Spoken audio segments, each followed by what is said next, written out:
सन्माननीय व्यासपीठ आणि आज जमलेल्या सर्व बांधवांनो, भगिनींनो आणि मातांनो,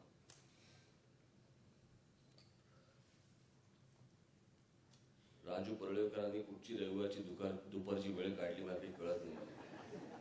कुठचा सूड घ्यायचा होता मित्रावरती ते काही कळत नाही. आतापर्यंत मला मारझोड्या तोडफोड्या म्हणायची, आता झोपमोड्या पण बोलायला लागतील. पण काय दुपारची वेळ मिळाली असं काय मराठ्यांना माहिती, मला काय माहिती. कसला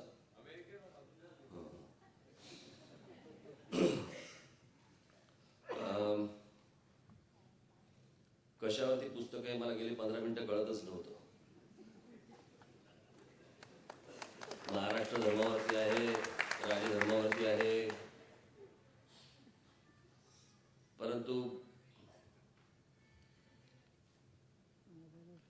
अरे तुम्ही पण आलात. हळूहळू दिसतंय एक जण मला. या पुस्तक प्रकाशनासाठी म्हणून मला राजूने मला खूप महिन्यांपूर्वी सांगितलं होतं. मला 1x1,00,000 केल्यावरती किती मी जोरात जाईन हे राजू परळेकर सांगतात, पण पुस्तकं लवकर लिहित नाहीत. त्यांनी पण त्या 1x1,00,000 जर समजा गुणाकार भाग केला तर त्यांच्याकडनं पण चांगलं साहित्य आणि चांगली पुस्तकं लवकरात लवकर येतील, म्हणजे मराठ्यांना तात्काळात राहावं लागणार नाही.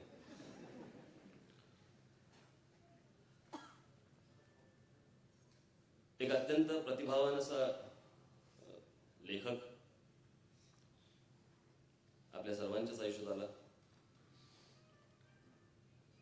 वय जरी कमी त्यांचं असलं तरी लिखाणाचं चातुर्य आणि लिखाण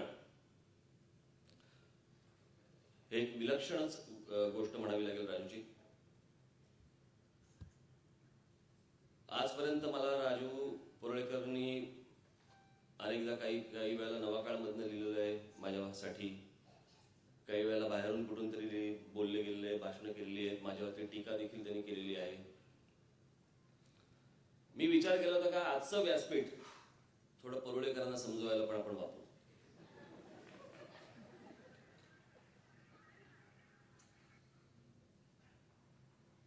काळजी घेत नसावी, फार काही नाही करणार. पण कित्येकदा मी आणि माझी पत्नी शर्मिला किंवा आम्ही आमचे काही अनेक लोक आम्ही जेव्हा बोलत असतो, कित्येकदा असं वाटतं की राजू परळेकरकडे स्वतःकडे जे पोटेन्शियल आहे, जी गोष्ट त्याच्या आतमध्ये ती अजूनही बाहेर आलेली नाही आणि ती बाहेर काढण्याची साठी म्हणून जे प्रयत्न करायला पाहिजेत. कारण मला माझे अनेक पत्रकार मित्र आहेत, माझे अनेक संपादक मित्र आहेत, अनेक वेगवेगळे लेखक मित्र आहेत. महाराष्ट्रामध्ये अशी खूप कमी माणसं आहेत, अगदी मोजकी माणसं आहेत की ज्याला आपण, त्याचा इंग्रजी शब्दच छान आहे, त्याला ग्लोबल पर्स्पेक्टिव्ह असलेला माणूस म्हणतो ना, अशी माणसं हे खूप कमी आहे, मोजकी आहेत. आणि त्याच्यामध्ये मला असं वाटतं राजू परळेकरांचं एक नाव त्याच्यामध्ये येतं की त्यांना ते भान आहे, त्या गोष्टींचं जाण आहे, वाचन प्रचंड आहे. आणि अशा वेळेला राजूनी सगळ्या जगाच्या इतर विविध गोष्टींवरती इतकं लिखाण केलं पाहिजे. खरं तर जगाला आज अतिशय चांगल्या लेखकांची गरज आहे जगामध्ये. पण आपल्याकडे जी असलेली माणसं आहेत त्यापैकी एक राजू परळेकर हे नाव मला नक्की सांगता येईल. अशी असंख्य अनेक माणसं आहेत, मला काही कोणावरती अन्याय करायचा नाहीये, की ज्याला आपण वाचत बसावं त्यांचं पुस्तक अशी वाटणारी अशी अनेक लोक आहेत. आजचा त्यांचा कविता संग्रह आणि पुस्तक होय हा महाराष्ट्र धर्म आहे, हे त्यावेळेला त्यांनी ज्या गोष्टी लिहिल्या लोकप्रभेमध्ये त्याचं एक पुस्तक आज त्यांनी प्रकाशित केलंय, जे माझ्या हस्ते केलंय. आणि मला त्याचा आनंद आहे, अभिमान आहे की ही गोष्ट माझ्या हस्ते त्यांनी प्रकाशित केली. आजची एकूणच महाराष्ट्रातली सर्व राजकीय आणि सगळीच परिस्थिती पाहिली, अनेकांना असं वाटत असेल की सध्या मी कुठे काही बोललो नाही, भाषण केलं नाही, काही केलं नाही. योग्य वेळी करावं की बरोबर पोचतं. रोज बोलला ना, रोज चेहरा जर समजा आपल्या टेलिव्हिजनवरती दिसायला लागला, लोक म्हणजे यायला बंद कर रे बाबा, हे रोज दिसत. योग्य वेळेला तेवढंच योग्य तेवढ्या गोष्टी बोलाव्यात आणि पुढे सरकाव्यात. म्हणून बरेच दिवस मी काही या सगळ्या गोष्टींवरती बोललो नाही. पुढे बोलीन, कारण आजचं तसं काही व्यासपीठ आहे पण आणि नाही पण. परंतु आत्ता गेल्या काही दिवसांमधल्या ज्या काही बातम्या आपण पाहिल्या वाचल्या, त्यातली सर्वात मला जी महत्वाची बातमी मला गेल्या काही दिवसांमधली जी वाटली ती तामिळनाडूमधल्या तमिळ संमेलनाची. कोणी बोंबलला देखील नाही तिकडे. त्या संपूर्ण संमेलनाला जवळपास 315 कोटी रुपये खर्च केला गेला. अत्यंत शिस्तीत, अत्यंत यशस्वीपणे ते संमेलन पार पाडलं गेलं. आणि आमच्याकडे नाट्य संमेलन असू देत, नाही तर साहित्य संमेलन असू देत, नाही तर अजून काय, ते आता कुठे जाऊन आले ते अमेरिकेला, ते अजून चालू आहे.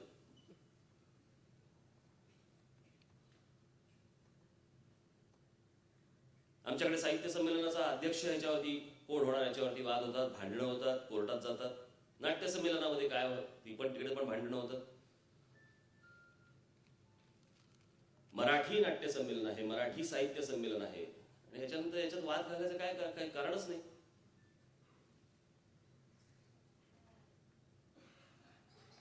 आज त्या तामिळ संमेलनामध्ये ज्याला आता ऑस्कर अवॉर्ड मिळाला,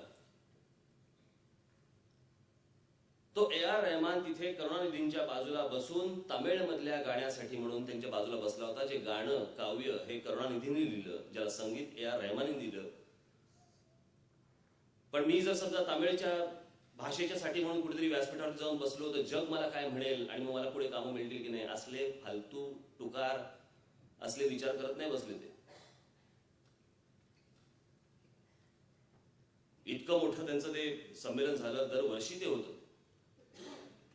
आमच्याकडे संमेलन व्हायच्या आधी वाद, संमेलनात वाद, आणि संमेलन झाल्यानंतर वाद ऐकतच असतो आपण.